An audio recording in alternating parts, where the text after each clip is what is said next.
From time to time in this fandom, you come across a rather stupid question. Just really less of a question and more of a statement. Who asked for this?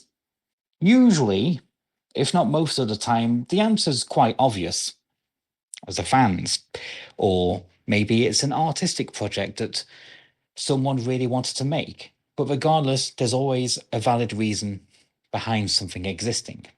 And so with that question, I think it's kind of irritating because it's treating the fan base's opinion as a monolith when actually the fan base itself is easily subdivided into many, many sparse and disagreeing groups who all have different expectations and desires. For me personally, what I look forward to the most in Star Wars is authentic OT atmosphere. And so that's why I like the sequel so much, is that they are a love letter to the original trilogy and treats them like a religious text to build upon and treats it like the most important thing to ever have existed. All of it is just covered in reverence. I see Rey as a meta symbol for fans who grew up after the OT, but who the OT is their everything. That's not the expressive intent for Rey, but that's one of the things that I just love about her. So when there's more stuff about literally the concept of legacy coming from Rey, I am beyond hyped. I also think that it's been a far too long since we've had anything with Leia, where we treat her as the quintessential symbol of hope and unity. Of course, I also want more Han, and I would love some Luke, as long as he isn't played by a fucking CGI monstrosity. Real actors, as well as real sets and real deserts, please. Oh, and real cameras. Seriously, digital cameras look awful. I mean, Andor pulled it off, but that's only because Andor's crew is the best of the best. But it would have looked a lot better with, a real analog camera. But I digress. The point is, when I see people asking these questions, who asked for legacy? Well, Rey fans, me. And I'm a fan. I've been a fan since I was 5. I've been a fan long before some of the people who were even proclaiming to be experts were even born. And that's not a problem, right? Star Wars is for everyone. And then the other one is the romance novel. Who asked for this? I guess people who like romance. I mean, I'm going to read it because it's got the First Order in it, and I love the First Order. So I guess that's me again. But you've got all the people who, the Raylos, the people who love, I forgot the name, Fallen Stars. That was kind of the quintessential Star Wars romance novel for a while, in canon at least.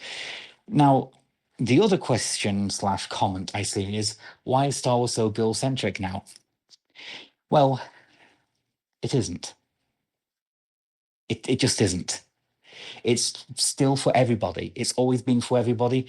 It's like, if you're complaining, oh, Star Wars is just for girls now, I'm sorry, but that is incredibly stupid. First of all, girls and women should be welcome in this fandom. Because let's not forget, arguably women started this fandom with the fanzines that were, for the most part, written by women.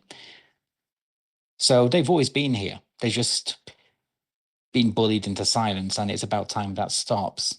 Rey took off massively because she wasn't just a great symbol for everyone. She was a great symbol for women who hadn't been represented in a such awesome and truthful way as with Rey before. Then the second thing is the content we've been getting. We got Andor, the grittiest, most grounded, mature themes. And everyone just ignores it sometimes just so they can pretend that Star Wars hasn't catered to them.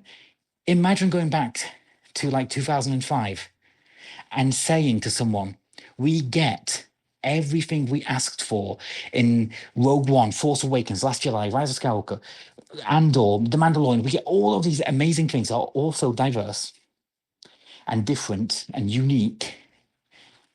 And then you drop the bombshell, yeah, but people don't like them. But it's a cycle, because the things that I hated right now will become loved again. Because that's the thing, right? The prequels became loved. after about a decade. The same is starting to happen with the sequels. It's just a cycle. And I think people are starting to get really fed up of the negativity, of the constant looking for problems. So basically, this video is me just expressing my candid opinion, my brutally honest opinion, is that I am over the moon that we are finally getting some Star Wars sequel content. It's hardly enough, but it's something. And something right now feels like a feast. I would like an animated show, please, too. Also, I really hope Starfighter and Rogue Squadron and the Rey movie are shot on film, because Star Wars deserves the absolute best of the best.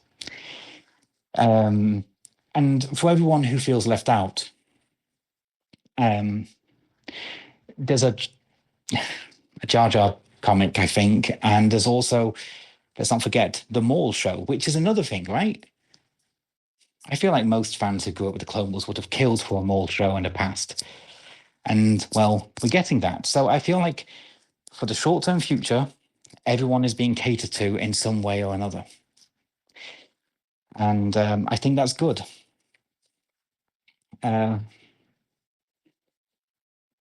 So if I have to end on any statement, it would be watch Andor. And if you've already watched Andor, watch it again.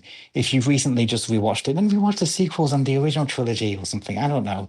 I'm really bad at ending videos. And that was the end.